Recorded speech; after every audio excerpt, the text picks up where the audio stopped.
Finally tonight, lumberjacks make up the majority of personnel at logging camps, but other skilled workers allow the jacks to do their jobs. In this week's Northwoods Adventure, Shane Lee turns back the clock and introduces us to the wood butcher. The Forest History Center portrays an early 1900s logging camp where lumberjacks would harvest about 6 million board feet.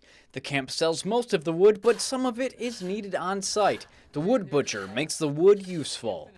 I split this out of a log and I chopped the corners off with the axe, like that. I also used a draw knife to round it up. That's pretty round there. That's about ready to turn. The lathe makes the piece round and straight. Today, the wood butcher is turning legs for Windsor chairs. He presses the paddle with his foot to spin the rope, which also spins the wood. The lathe is powered not only by the wood butcher's pumping leg, but also by the recoil of the spring pole. This particular pole is made of maple and 18 feet long. That length provides a lot of rotations per pump, increasing the wood butcher's efficiency. My first chore here is just to make the leg the right diameter.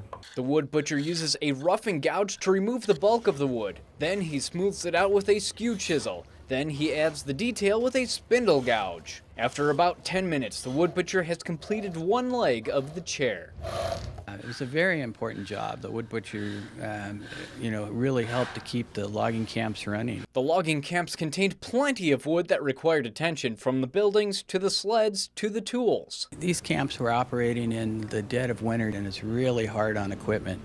And there were lots of breakdowns. There was no need for a mechanic or a hardware store, as long as you had a good wood butcher and a blacksmith.